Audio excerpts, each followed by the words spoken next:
Hi everyone, I'm Jeremy Gibson Bond and welcome back to the Unity Certified Programmer Exam Preparation course. This video is the third part of our solution to your first programming challenge, the Playership Movement and Firing Challenge. And in this video, we're going to be focusing on what allows us to loop things around the screen when they reach the screen edge. And it's going to be comprised of two main components. One is the screen bounds, which is a box collider trigger that lets us know when things have left it, and it is perfectly sized to frame the entire play area.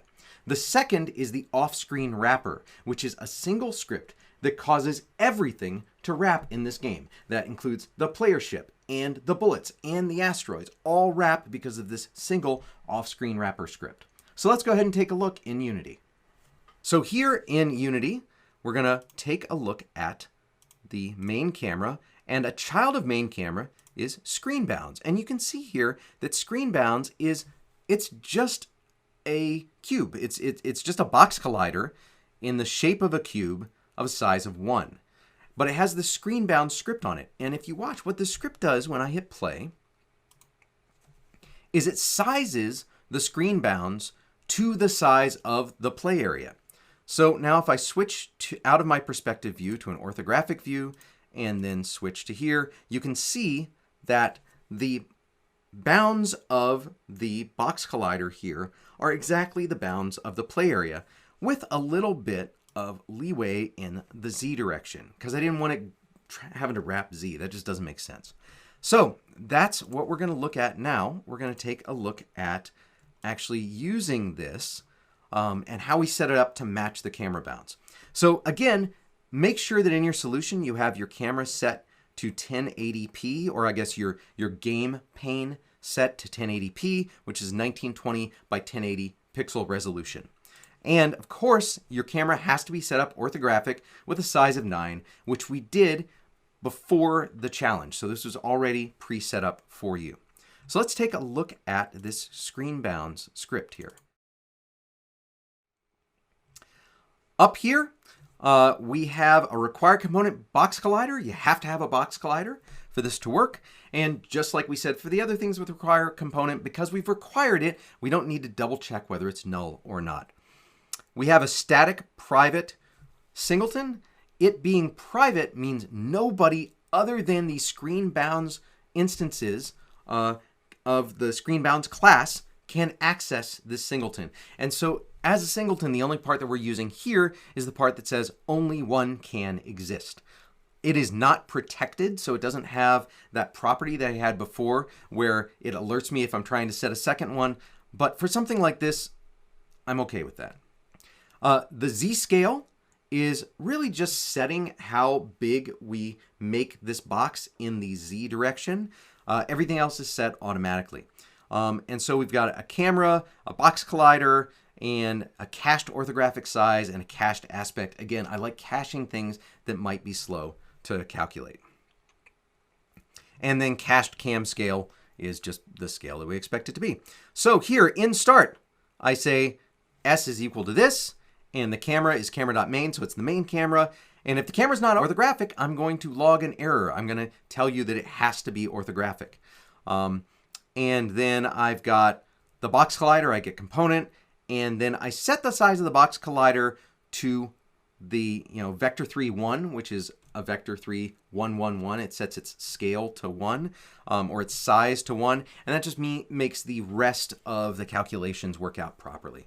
I set the position of this game object to the origin, vector 3.0, and that just moves it from where it was centered around the camera to being at the origin of the game. And then I call scale self. And scale self is called every update. But I call it now first, and it just says, hey, if the orthographic size of the camera is different from the cached orthographic size that we have, which initially would be 0 because we didn't set this to anything, or if the aspect ratio of the camera is different, then calculate scale. And what this allows us to do is while the game is running, we can actually change the aspect ratio of the game window and it will rescale this collider. In calculate scale, I pull in the orthographic size from the camera and the aspect ratio from the camera and the scale from the camera. I put those all into my cached versions. Then I create a new scale desired vector 3, and this is just what size do I want this box collider to be. I get the z-scale directly from the private variable, and then I multiply the orthographic size by 2, and then I multiply the scale desired y by, which I just created, by the aspect ratio, and that gives me the, so orthographic size is in the y direction, that gives me the x direction. And then I've got this cool thing that is an extension method for vector 3s. And I'm going to get into this, but what I do is I scale desired dot component divide the cached cam scale. And what this ends up doing is it sets the scale of the collider to the desired scale divided by the local scale of the camera. So if for some reason the camera has like a scale of 2 in the y direction, which I don't know why you'd do that, but just in case, I use this to overcome that local scaling factor. So that's what that is. And what component divide does is it says, take the x of one vector and divide it by the x of the other, the y of one and divide it by the y of the other, and the z of one and divide it by the z of the other. And the first vector is scale desired here, and the second one is cached cam scale. And I'm going to show you how that extension method works because I think extension methods are super cool. Then I've got a couple more things here that I'm not using yet, but random on-screen loc just returns a random point that will be on screen for sure. Bounds is just returning the bounds of the box collider. And then I've got this OOB stuff, and that is out of bounds. So there's several different versions of this, but I'm just asking, if I give you a vector 3, is it out of bounds? Is it outside of this trigger collider that we have? And then I have 3 more for, is it outside in the x direction? Is it outside in the y direction? Is it outside in the z direction?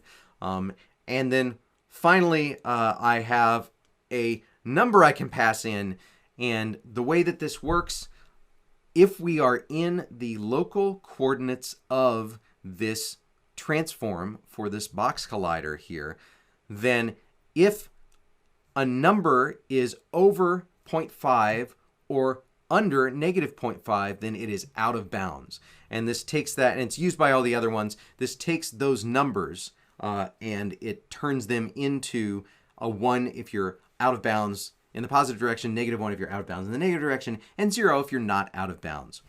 And you can see here that I have on 137, 142, and 147 this transform.inverse transform point world position. And what this does is it takes a world position point and puts it into the local coordinates of this transform to scale the box collider. And that's what makes it such that if I'm above 0.5, I'm out of bounds. So you can look at that yourself. I wanted to show you this awesome vector 3 extension method. So I have a new class called vector 3 extensions, and you can see that this one does not extend mono behavior, which is totally fine. 95% of the stuff I do extends mono behavior, but this one doesn't, because there's no need to, and it would break it. So Microsoft has documentation that you can see on line 8 there. Just follow that and take a look at it to learn about extension methods. But the basic idea is if you have a static class and a static method in that static class, you can then create an extension method for an existing class. So vector 3 is an existing class. I can't touch that code, but by creating an extension method, I can create a way for it to look like I've added methods to vector 3. And effectively I have. So you saw before that I had a vector 3 dot component divide as if this were part of the vector 3 class. And you do that by saying static public vector 3, because it's returning a vector 3. You can return whatever you want, but component divide is the name of that method. And then this vector 3 v0 means that instead of passing that in as the first parameter after the parenthesis and component divide, you actually pass that in at the beginning as a vector and then dot and component divide. And then the first thing you pass in the parentheses actually becomes v1 here. And you can see that I've got the math to divide things. The yellow underline there is that Visual Studio gets annoyed when you try and compare two floating point values with just equals or not equals, because it's like floating points are inaccurate. Well, they are, but for 0, they're pretty accurate. They're entirely accurate for 0. And they're entirely accurate for any integer up to about 16 million, I think. But they are wholly inaccurate for things like 1/10 or 1/3. So because they're only accurate for powers of 2 going into fractional things. So that's vector 3 extensions. The last thing that we're looking at finally is the off-screen wrapper. You can see it is on the player ship, and it is also on the bullet prefab. So let's take a look at that script, and that's the last thing for this video. Here we are, off-screen wrapper.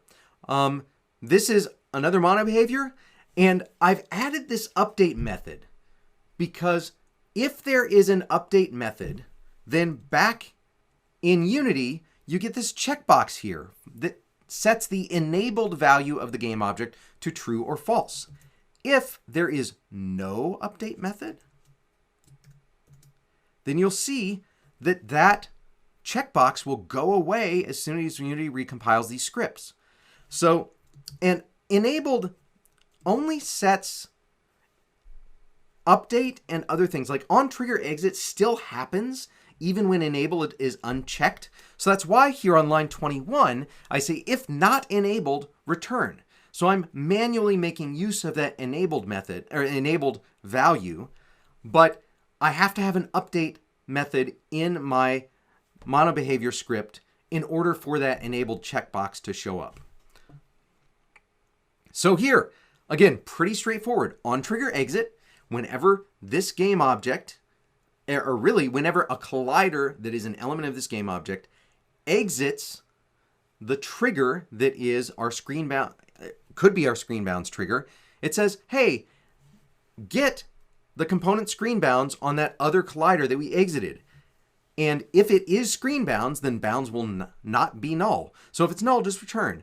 But if it is not null, then we're going to screen wrap at the bounds.